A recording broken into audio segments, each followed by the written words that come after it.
સ્વાધ્યાય 9.1 પ્રશ્ન નંબર 11 ધોરણ 8 આકૃતિમાં દર્શાવેલ ફોટો ફ્રેમની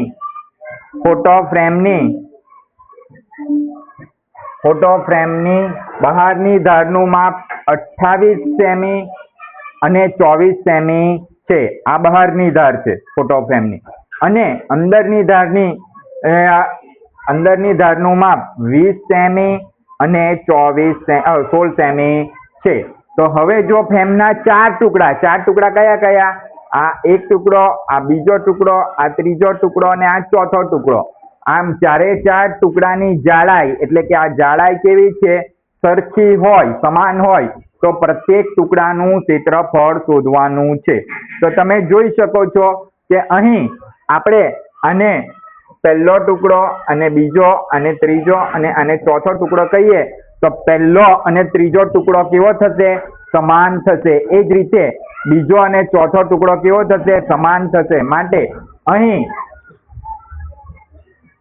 ટુકડા 1 અને 3 તથા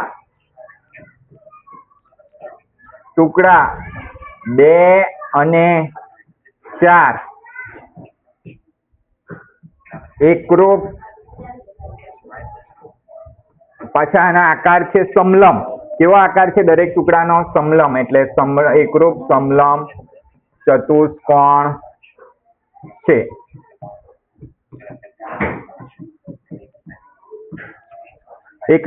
એકરૂપ સમલંબ ચતુષ્કોણ છે.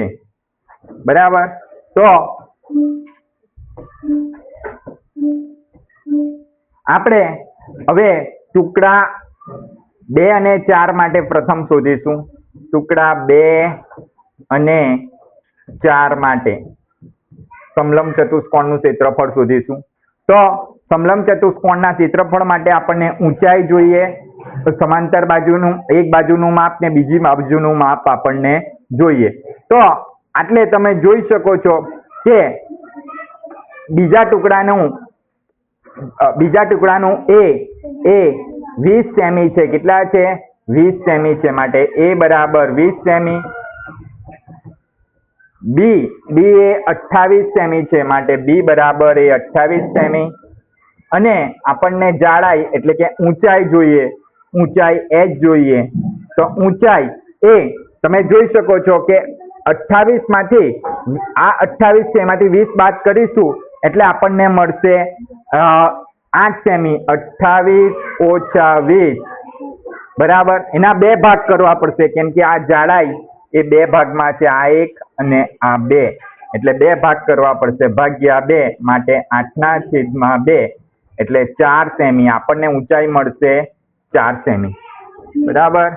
ચાલો, તો હવે ટુકડા 2 અને 4ના સમલંબ ચતુષ્કોણનું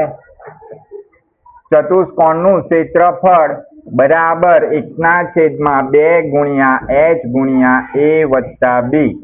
તો આપણે જોઈ ગયા 1/2. a બરાબર આપણને મળે છે 20 સેમી, b બરાબર મળે છે 28 સેમી અને h ઊંચાઈ બરાબર મળે છે આપણને 4 સેમી, જે આપણે આગળના પેજ પર જોયું. તમે જોઈ શકો છો a બરાબર 20, b બરાબર 28 અને ઊંચાઈ h બરાબર 4 સેમી. બરાબર. તો હવે આપણે બીજા પેજ પર જઈશું. તો આના આધારે આપણે સમલંબ ચતુષ્કોણનું ક્ષેત્રફળ ટુકડા 2 અને 4 નું શોધી નાખીશું. 1/2 ગુણ્યા ઊંચાઈ 4 સેમી ગુણ્યા a છે આપણી પાસે 20, b છે આપણી પાસે 28 સેમી. તો 1/2 4 ના અવયવ પડશે એટલે 2 2 4. તો 2 ને 2 શું થશે? કેન્સલ. તો શું બચે છે? 2. 1 ની લખશો તો ચાલશે. 28 ને 20 48 સેમી ને આટલે 2 સેમી બચશે. 2 સેમી.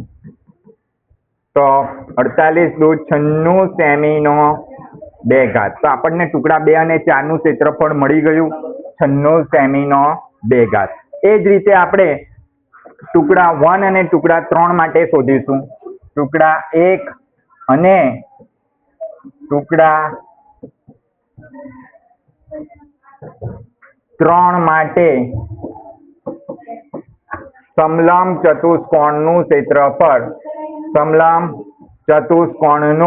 ક્ષેત્રફળ બરાબર 1/2 ગુણ્યા h ગુણ્યા a વત્તા b.